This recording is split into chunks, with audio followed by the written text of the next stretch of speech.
multimedia untuk ditampilkan ya. Puji nama Tuhan. Sebelumnya saya mau perkenalkan diri dulu. Nama saya Elizabeth Omega. Kami berempat berangkat dari Surabaya. Kita berangkat semalam, sempat tadi ke Purwantoro,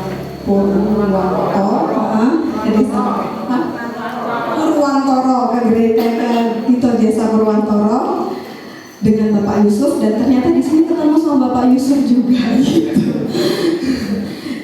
Dan puji nama Tuhan, kita sampai di sini dengan selamat. Mungkin agak sedikit kurang tidur, tapi puji Tuhan ya Tante ya. Semangat terus ya Tante Siska ya. Haleluya, semuanya boleh semangat dan sehat, puji Tuhan. Hari ini kita memperingati apa Bapak Ibu? Paskah kebangkitan Tuhan Yesus. Saya ucapkan selamat Paskah kepada Bapak Ibu, teman-teman semua tadi yang main musik dan PAW. Saya ucapkan selamat Paskah semuanya kepada kita. Kiranya kebangkitan Tuhan Yesus ini juga kita mau dengarkan apa sih pesannya ya. Hari ini dia bangkit. Dan saya mau tanya sama Bapak Ibu semuanya, apakah kita percaya bahwa Tuhan Yesus itu pernah lahir ke dunia ini? Percaya? Pernah ketemu? Belum pernah. Percaya Tuhan Yesus mati? Percaya. Datang selamatan ya Pak? Datang selamatan ya kematian Tuhan Yesus? Tapi kok percaya? Hari ini hal yang serupa. Nama saya mungkin Elizabeth Omega, tapi bisa dipanggil Mega. Hal yang serupa yang Mega mau tanyakan juga. Kita percaya Indonesia merdeka? Kok percaya? Apa kita waktu itu bawa bambu runcing? 17-an kita demo-demo di depan Jepang gitu? Enggak, tapi kok percaya? Berdasarkan apa? Kata orang. Jangan percaya kata orang, bisa nanti hoax. Katanya bisa nanti hoax Bapak Ibu. Kenapa kita percaya? Karena apa? Karena ada bukti-bukti sejarah. Oleh sebab itu banyak monumen kita lihat, ada Monas, atau kita lihat ada Tugu. Kenapa? Karena itu untuk memperingati kalau dulu tuh pernah terjadi di tempat ini. Pembacaan Undang-Undang 45 dibacakan di tempat ini, akhirnya dibuat tugu seperti itu.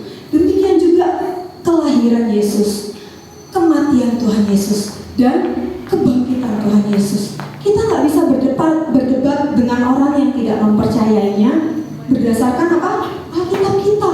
Wong kitab suci ini sejil, mosok main dipaksa. Kaiso Bapak Ibu, kaiso. Tapi apa? Ada bukti-bukti sejarah bahwa Yesus pernah lahir. Alkitab kita bahkan ada surat-surat lain apa? Menunjukkan bahwa ada saksi mata yang melihat tentang kelahiran Tuhan Yesus. Kalau Alkitab mencatat ada siapa yang melihat kelahiran Tuhan Yesus? Ada orang Majus. Ada siapa lagi? Gembala-gembala, kambing domba. Ada siapa lagi? Ada para malaikat juga waktu itu yang melihat. Ada Maria dan Yusuf. Kalau Tuhan Yesus mati, ada yang menjadi saksi nggak? Saksi matanya ada? Ada. Siapa? Satu aja sebutin. Siapa? Yang nyoblos lambungnya. Prajurit. Siapa lagi? Ada lagi Yusuf Arimatia yang membawa mayatnya dipikul, dipindah ke kuburan. Betul? Ada saksi mata. Tuhan Yesus saat kuburnya kosong ini, ada saksi mata nggak? Siapa? Maria Magdalena dan murid-murid yang lain. Alkitab kita beda Bapak Ibu. Ada Alkitab lain yang menunjukkan saksi mata seperti kita? Ada. Dia dia ada yang mengaku menjadi seorang rasul, mungkin rasul terakhir, tapi ada yang menjadi saksi mata? Gak ada. Mohon maaf, tapi gak ada saksi mata. Kalau kita banyak, makanya kalau ada orang yang percaya Tuhan Yesus terus tiba-tiba hilang, gak percaya Tuhan Yesus, itu logikanya perlu dipertanyakan, Bapak Ibu. Karena apa? Gak masuk akal. Oh yang ketok moto ae. Oh bukti-bukti sejarahnya ada, kasarane Indonesia merdeka iki ono bukune, ono monumene, tapi ono sing gak percaya. Nah, berarti pinter apa enggak? Gak pinter. Benar? Ada bukti ini kok saya gak percaya. Berarti kan gak pinter. Nah, kalau saya hari ini sepakat sama Bapak Ibu, kita percaya bahwa hari ini kuburnya kosong. Saat itu kuburnya kosong, berarti dia sudah bangkit. Dan kita akan mempelajari ada beberapa fakta yang ditulis di dalam Alkitab mengenai kebangkitan Tuhan Yesus ini. Mungkin saya nggak jelaskan banyak atau panjang, ada mungkin yang lebih lengkap dan lebih panjang, tapi saya akan menyebutkan beberapa mengenai fakta-fakta tentang kebangkitan Tuhan Yesus. Yang pertama,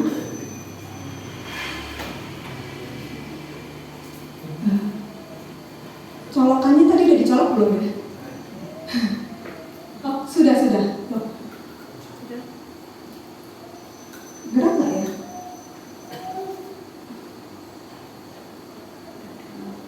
Kecepatan, back.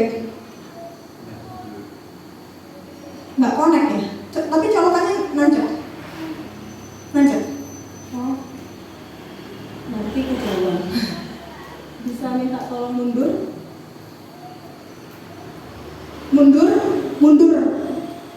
ke belakang, bukan ke depan, mundur ke belakang. Bisa?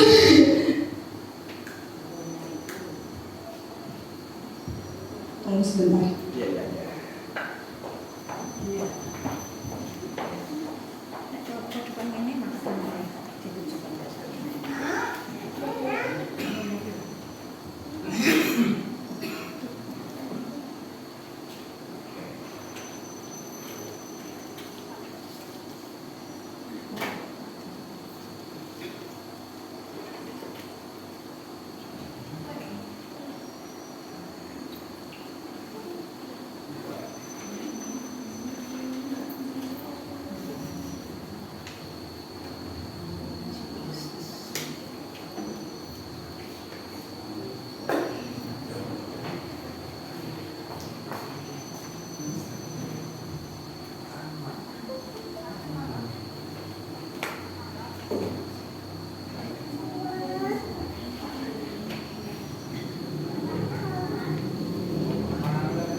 Mohon maaf. Oke.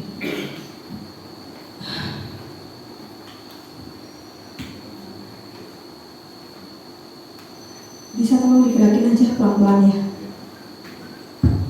Yang pertama adalah tadi fakta tentang kebangkitan Tuhan Yesus. Yang pertama adalah apa itu? Telah dinubuatkan oleh Tuhan Yesus.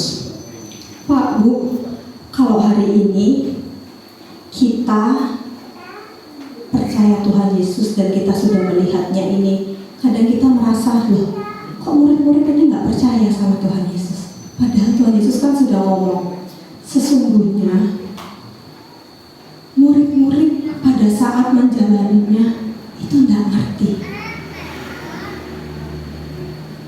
Karena apa? Kita hari ini mengerti, karena kita sudah baca Alkitab itu sampai selesai. Kita sudah dengar kisah tentang kematian Tuhan Yesus, kebangkitan Tuhan Yesus itu sampai selesai. Tetapi kalau kita nggak sampai selesai, kita nggak mengerti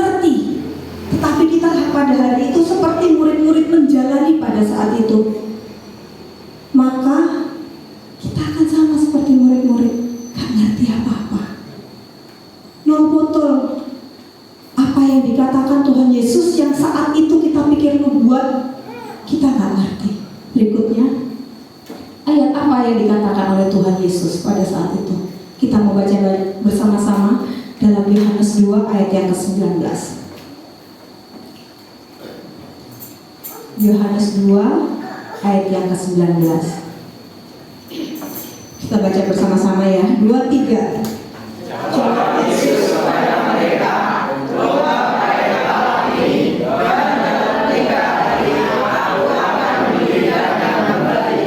Ini kalau misalkan kita baca hari ini, kita bisa memahaminya. Oh, 3 hari ini maksudnya apa? Tuhan Yesus mati. 3 hari kemudian baru bangkit. Tetapi kalau misalkan murid-muridnya pada saat mendengar ini ngerti nggak? Nggak ngerti, Bapak Ibu. Mereka nggak ngerti kalau ini nubuatan. Untuk lebih memastikan lagi, berikutnya kita mau baca dalam Matius pasal yang ke-17 ayat yang ke-22 sampai 23. Kita baca sama-sama. 2, 3. Pada waktu Yesus dan murid-muridnya bersama-sama di Galilea, Dia berkata kepada mereka, "Anak manusia akan diserahkan ke dalam tangan manusia." Mbak, 23 Mbak. Dan mereka akan membunuh Dia, dan pada hari ketiga Ia akan dibangkitkan. Maka hati murid-muridnya itu pun sedih sekali. Nah, ketika Tuhan Yesus membahas di ayatnya yang ini, murid-muridnya baru mulai sadar. Tetapi apakah mereka mengerti semuanya? Tidak. Karena apa? Mereka tidak seperti kita hari ini sudah baca satu kitab semuanya. Mereka menjalaninya. Padahal faktanya adalah kebangkitan Tuhan Yesus itu sudah dinubuatkan oleh Yesus sendiri, sudah dikatakan kepada murid-muridnya oleh Yesus sendiri. Nah, kita mau melihat berikutnya mengenai fakta yang terjadi di dalam kubur Yesus. Berikutnya, yang pertama adalah kuburnya pada saat itu apa? Ditutup batu. Batunya kecil, besar. Satu orang goyang nggak nih? 2 orang, mungkin ada yang ngerti bangunan ya. Ini anggapannya kayak dorong semen mungkin ya. Dorong semen berapa sak gitu ya. Ini besar sekali. Sangat besar. Dan tidak mungkin digerakkan oleh 2 orang. 3 orang pun, 4 orang pun akan susah. Harus apa? Banyak orang yang menggerakkannya. Supaya apa tujuannya ditutup ini? Tujuannya karena ada gosip bahwa 3 hari kemudian Tuhan Yesus tuh bangkit. Khawatirnya murid-muridnya itu yang membawa lari mayat Yesus. Oleh sebab itu pada saat pemerintah yang berkuasa saat itu adalah Pilatus, beliau mengirim penjaga-penjaga untuk apa? Menutup pintu ini. Kita mau baca ayatnya kebablasan Mbak. Iya, kebablasan ini Mbak. Matius 27 ayat 60.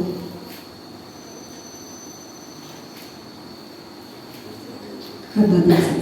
Nah, kebablasan Mbak. Matius 27 ayat 60.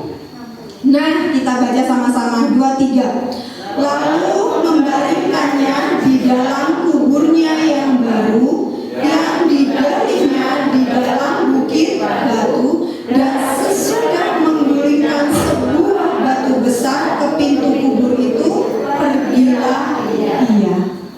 Berarti Yusuf sendiri pun membuat sebuah batu besar untuk menutup kubur itu. Ini ada buktinya dalam Matius 27 ayat 60. Berikutnya, kuburnya diapakan setelahnya? Mbak, minta tolong di next. Nah, kuburnya diapakan Bapak Ibu? Diapakan? Pada saat itu, ibaratnya kalau sekarang itu kayak disegel gitu. Ini adalah meterai dari Pilatus. Jadi dikasih, ibaratnya kalau sekarang itu polis line. Nah, garisnya polisi kalau ada kejadian kecelakaan biasanya ada garis kuning. Nah, kalau pada saat itu ini garisnya Pilatus. Nah, ini tandanya kalau kubur ini dimeteraikan, disegel oleh Pilatus. Kita mau baca sama-sama ayatnya dalam Matius 27 ayat 66. 2, 3. Maka pergilah mereka, dan dengan bantuan penjaga-penjaga itu mereka memeteraikan kubur itu dan menjaganya. Berarti tadi meterainya kita sudah sama-sama lihat ya. Itu betul dipasang Bapak Ibu. Selanjutnya apalagi yang dilakukan kepada kubur Yesus? Next, diapain? Dijaga.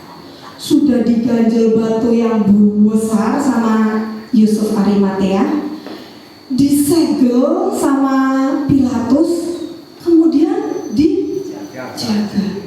Penjaganya ini bukan tukang bangunan, bukan tukang gali kubur, tetapi penjaganya ini khusus tentara prajurit Romawi. Kira-kira kalau dia seorang prajurit menjaga kubur, penting nggak itu berarti? Sangat penting. Bukan cuma sangat penting, tetapi tempat ini betul-betul di bawah pengawasan orang yang memerintah, yang berotoritas saat itu.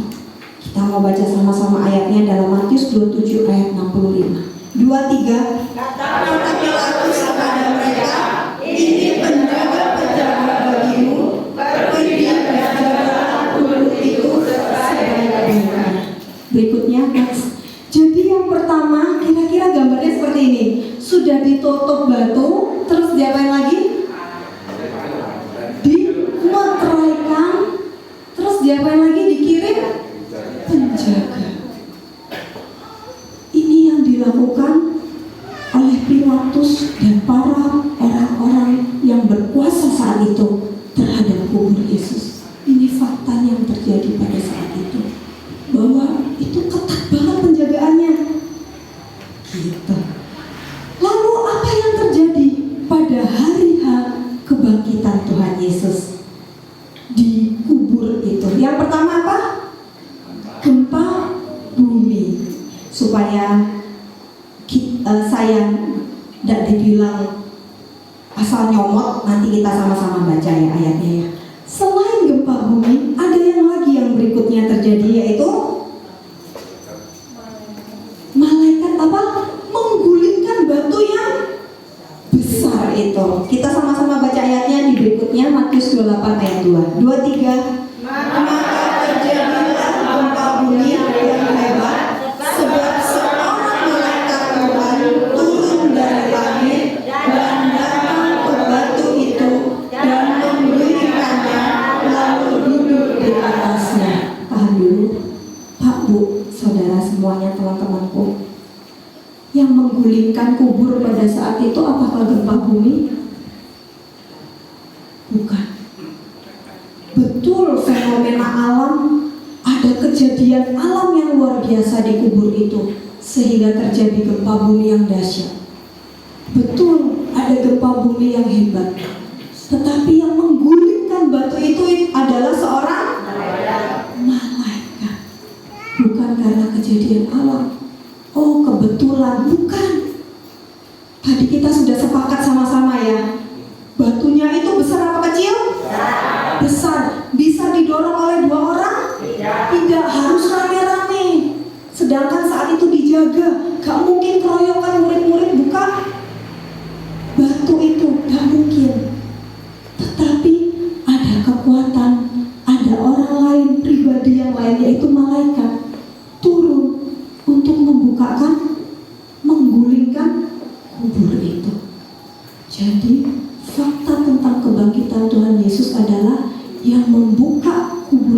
adalah seorang malaikat. Berikutnya, ada lagi fakta yang terjadi di dalam kubur itu. Kita bisa lihat ini apa faktanya? Kuburnya kosong. Apa yang kita lihat di dalamnya? Hanya kain kafan dan kain peluru. Kita mau buka sama-sama ayatnya berikutnya, Kak. Yohanes 20 ayat 7. 2-3. Sedang kain pelung yang tadinya ada di kepala Yesus tidak terletak dekat kain kafan itu, tetapi ada di samping di tempat yang lain yang sudah tergulung. Jadi kalau tadi kita lihat gambarnya, kainnya berjuntai, ayatnya mengatakan bahwa kainnya itu sudah tergulung dan kuburnya kosong. Hanya ada 2 kain, kain kafan, kain pelung, dan itu sudah rapi digulung di dalam kubur Yesus. Itu yang terjadi di dalam kuburnya. Tadi kita sudah tahu apa yang terjadi di luar kubur. Kita sudah tahu apa yang diperlakukan kepada kubur Yesus. Dan kita sudah membaca dan kita sudah lihat bahwa di dalam kubur itu kosong, Bapak Ibu. Nah, kita mau baca sama-sama ayat emas kita pada sore hari ini. Gak ada di slide, tapi di hold dulu. Dalam Matius 28 ayat yang ke-5 sampai yang ke-7. Gak ada. Kita mau sama-sama buka di Alkitab kita, karena saya memang gak tunjukkan di slide. Matius 28 ayat 5 sampai yang ke-7. Kita baca sama-sama ya Bapak Ibu. 2, 3. Akan tetapi malaikat itu berkata kepada perempuan-perempuan itu, janganlah kamu takut, sebab aku tahu kamu mencari Yesus yang disalibkan itu. Ia tidak ada di sini, sebab ia telah bangkit, sama seperti yang telah dikatakannya. Mari lihatlah tempat ia berbaring. Ayat 7. Dan segeralah pergi dan katakanlah kepada murid-muridnya bahwa ia telah bangkit dari antara orang-orang mati. Ia mendahului kamu ke Galilea, di sana kamu akan melihat dia. Sesungguhnya aku telah mengatakannya kepadamu. Di ayat yang ke-5 kita lihat siapa yang mengatakan ini? Siapa yang mengatakan ini? Malaikat. Di ayat yang ke-5 kita dapat pesan mengenai kebangkitan Tuhan Yesus dari malaikat, Bapak Ibu. Tetapi di ayat yang ke-10 kita akan lihat pesan kebangkitan yang dikatakan oleh Yesus. Next, ada 2 pesan kebangkitan. Yang pertama dari malaikat, yang kedua dari Yesus. Tahan dulu. Apa dikatakan? Yang pertama, jangan takut. Tuhan Yesus katakan, malaikat saat menemui perempuan-perempuan itu mengatakan pada perempuan-perempuan itu apa? Hai, jangan takut. Pesan yang hari ini kita dapat juga, yaitu jangan kita takut. Apa yang kita cemaskan, apa yang kita khawatirkan, firman Tuhan hari ini katakan jangan takut. Berikutnya apalagi pesan berikutnya? Pergi dan katakanlah, dikatakan oleh malaikat itu dalam ayat yang ke-7. Dan segeralah pergi dan katakanlah kepada murid-muridnya. Hari itu Tuhan ingin murid-muridnya bukan tinggal diam, tetapi apa? Pergi. Kita pun juga diminta seperti itu, Bapak Ibu. Kebangkitan Tuhan Yesus itu adalah kabar baik, dan kita harus melakukan apa? Pergi dan mengatakannya kepada semua orang. Nah, sudah dibaca. Yang membedakan di sini dari apa yang dikatakan oleh malaikat dan yang dikatakan oleh Yesus dalam ayat yang ke-10 adalah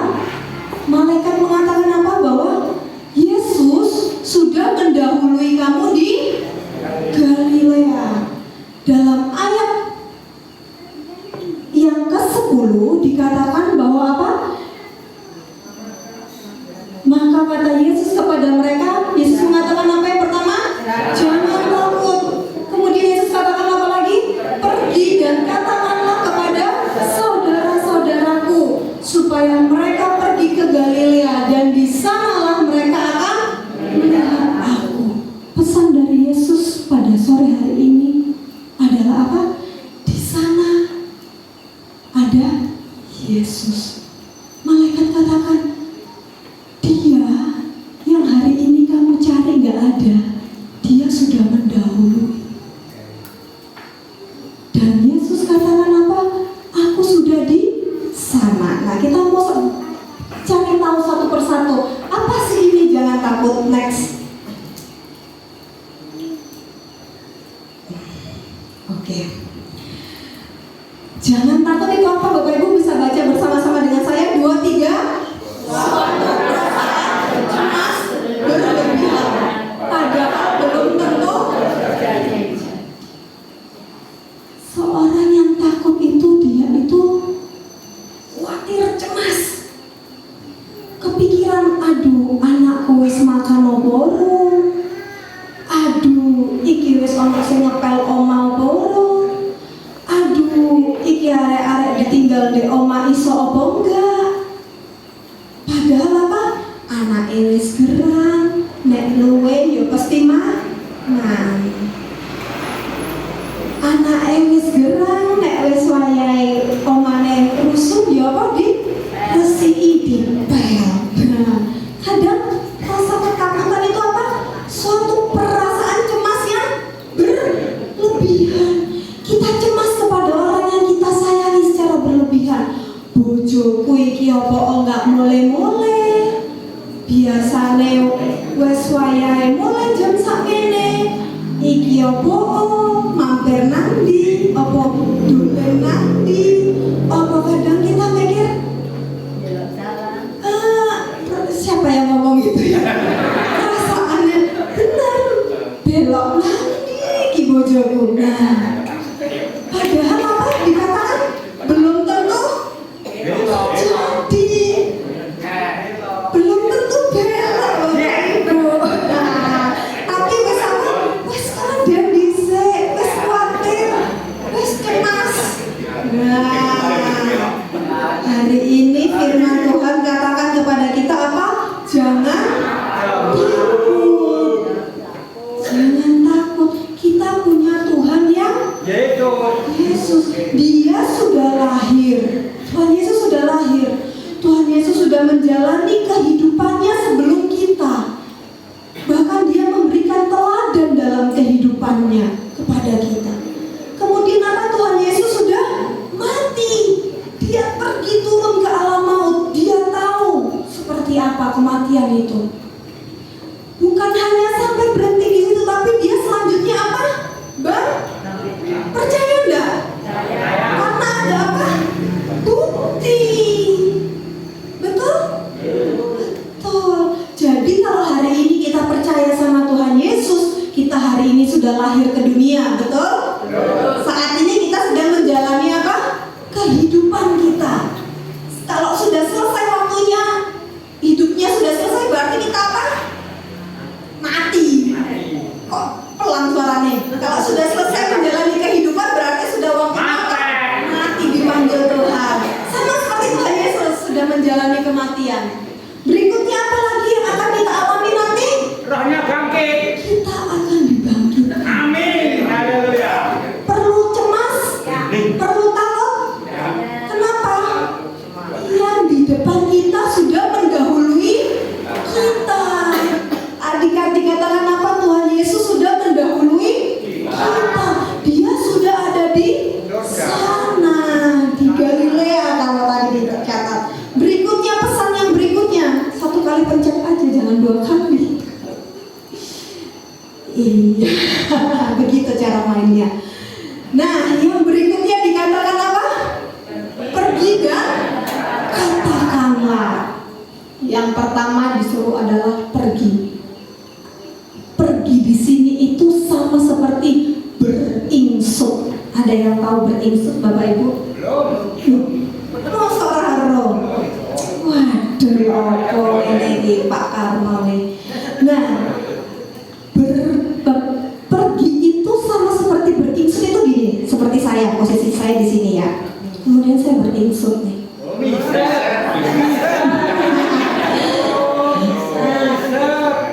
Apa? Iya, itu maksudnya enggak. Tapi kalau dalam bahasa Indonesia dikatakan beringsut itu geser tapi pelan banget. Nah, itu sudah termasuk pergi. Yang ketika Tuhan Yesus menyuruh kita pergi, katakanlah kita nggak harus lari, terus kita geret suami kita atau istri kita, ayo melok nang gereja, atau kita panggil anak kita, saya turu, ayo cepetan adus, datangi, nggak seperti itu. Atau kita pergi ke Jakarta, kita pergi kemana untuk memberitakan Injil, nggak perlu yang seperti itu. Ada bagian kita masing-masing. Tetapi yang dimaksud pergi itu beringsut pun tadi. Apa tadi katanya? Mingser. Mingset, terima kasih. Mingset bener ya. Mingset itu pun, beringsut itu pun sudah termasuk pergi. Seperti contohnya, kita tidak perlu tadi manggil sampai narik, atau kita nggak perlu pergi sampai keluar pulau, keluar kota, bahkan keluar negeri, nggak perlu. Tetapi kita mengingatkan. Next gambarnya, nggak perlu seperti saya lakukan hari ini, berdiri di depan mimbar ngomong gini, nggak perlu sampai seperti itu. Next, kita melakukan apa? Perbuatan baik kepada orang lain. Kalau ini gambarnya, saya dapat gambarnya menolong orang tua. Next, mungkin ada gambarnya kita dalam pertemanan kita mengatakan kabar yang baik. Itu sudah termasuk mingset. Sudah termasuk mingset yang dikatakan oleh Tuhan Yesus.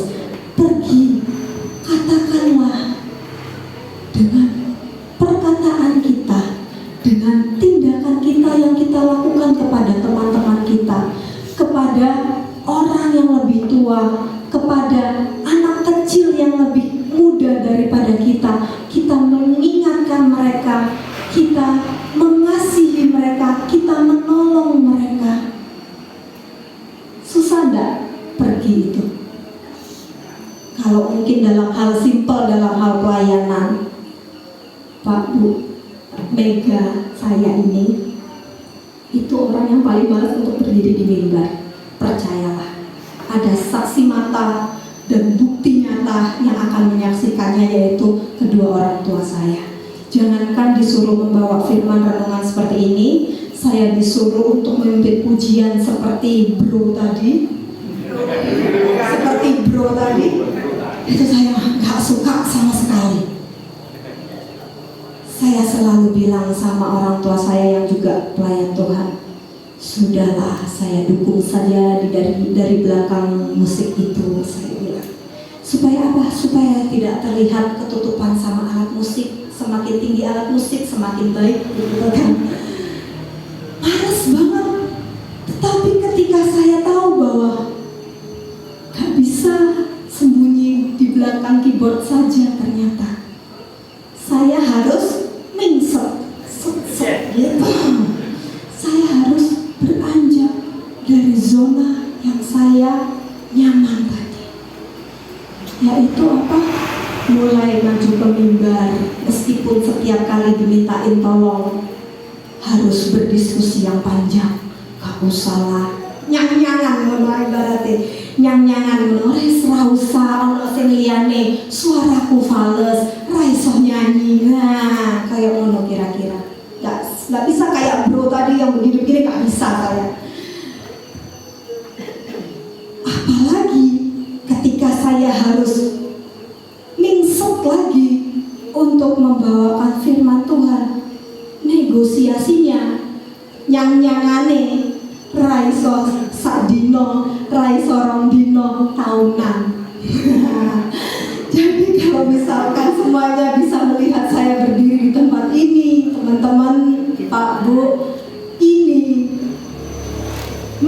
ate rodo adoh ngono bisa kira-kira gesere rodo adoh gitu ya. Agak berat dan saya butuh proses itu semua. Untuk saya pun saat saya belajar keyboard itu nggak mudah bagi saya. Tapi hari ini saya tahu bahwa saya nggak mau memberikan kepada Tuhan yang begitu aja. Karena Tuhan minta apa? Pergi, katakanlah. Kita punya kemampuan yang lebih besar dari kita hari ini. Amin. Kita punya kemampuan yang lebih dari hari ini yang sudah kita lakukan. Kita duduk di kursi jemaat, kita mungkin melayani di mimbar. Dek, adik-adikku dan teman-temanku semua, kalian punya kemampuan yang lebih dari hari ini dan kalian bisa memberi yang lebih baik lagi. Itu termasuk firman Tuhan, pesan kebangkitan, yaitu apa? Pergi, katakanlah. Gak harus berdiri di depan mimbar, gak harus kita sampai pergi ke luar kota, bahkan luar negeri untuk memberitakan Injil. Yang terdekat ini loh lakukan. Sama orang tua kita lakukan yang terbaik sebagai anak. Sebagai orang tua kepada anak lakukan yang terbaik, kasihi anaknya. Sebagai jemaat kita mengambil bagian kita untuk melayani, membantu pekerjaan Tuhan. Mungkin kita nggak bisa melakukan di depan mimbar seperti teman-teman kita yang muda tadi. Tapi kita bisa lakukan kantong kolektor, terima tamu, apapun itu, sekecil apapun itu. Kita sedang membawa pesan kebangkitan itu di dalam diri kita masing-masing. Kita mau memberikan yang terbaik untuk Tuhan. Berikutnya, next slide-nya, yang terakhir dikatakan apa? Yesus sudah di sana mendahului kita. Kalau pada saat itu Yesus dan malaikat mengatakan apa? Dia mendahului kita di Galilea. Tapi kalau hari ini dia mendahului kita di mana? Surga. Nah, sebab itu setiap kita sudah percaya kepada Tuhan Yesus. Kita sudah diselamatkan oleh karya penebusan Tuhan Yesus di kayu salib. Ada enggak orang yang sudah diselamatkan itu sudah macak ayu? Saya cantik kan ya? Terima kasih. Saya sudah cantik, terus saya lihat selokan, saya mau mandi di selokan lagi. Ada enggak yang seperti itu? Saya akan katakan gak level. Benar? Gak level. Sama seperti kita, ketika kita sudah diselamatkan, kita wes maca angin, maca ganteng. Nah, ojo digur maneh nang comberan. Jangan melakukan suatu kesalahan yang membuat kita menjauh dari Tuhan. Gak level. Oleh sebab itu pesan kebangkitan kita hari ini adalah Yesus sudah menunggu kita di mana? Surga. Dia sudah menjalani kehidupan semua ini. Dia sudah mendahului kita. Dia sudah membuka jalan dan dia sudah memberikan teladan. Jadi kita tidak bisa gagal. Kasih colek kanan kirinya bilang, ojo gagal. Ojo gagal. Kenapa? Karena apa? Yesus sudah mendahului kita. Dia sudah buka jalan, dia sudah memberi teladan, dan dia sudah menunggu kita di surga. Amin. Nah, oleh sebab itu kita pada hari ini, next slide-nya, apa pekerjaan kita hari ini? Ada yang jadi ini, ibu rumah tangga. Ada yang jadi polisi. Next lagi, ada yang kerja sebagai apa? Petani mungkin. Ada lagi yang kerja sebagai apa? Pekerja kantoran mungkin. Pak, Bu, Mega mau ingatin pada hari ini. Kita mungkin bisa katakan, aduh kok cek susah nese, aduh kok cek soro nese. Tetapi firman Tuhan hari Yesus sudah menjalaninya. Kalau orang sudah mendahului, itu berarti dia sudah menjalani kehidupan ini. Kita pasti bisa selama kita mengikuti jalan yang sudah ditiru, yang sudah dilakukan oleh Yesus. Oleh sebab itu penting bagi setiap kita untuk kita terus dekat sama Tuhan Yesus. Gimana caranya dekat sama Tuhan Yesus? Apa kita cepat-cepat ke surga gitu ya, enak cedek gitu? Enggak. Firman-Nya ini loh sudah ada, sudah kita pegang Alkitabnya. Nah, dibaca. Nggak usah satu Alkitab langsung satu hari, nggak usah. Rasa kakek. Satu hari satu pasal, sehari satu pasal. Itu caranya supaya kita bisa dekat sama Tuhan Yesus. Nah, sebab itu next slide-nya yang pertama tadi dikatakan apa? Jangan takut. Berikutnya dikatakan apa? Pergi dan katakanlah.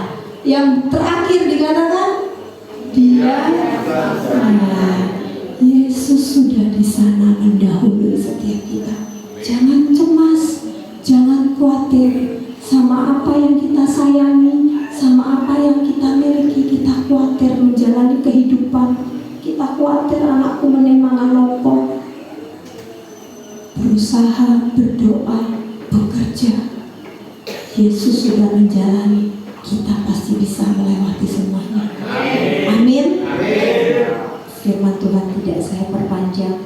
Kita mau sama-sama, saya undang untuk tim musik maju ke depan. Kita mau sama-sama tundukkan kepala kita berdoa. Bapa kami yang dalam kerajaan surga,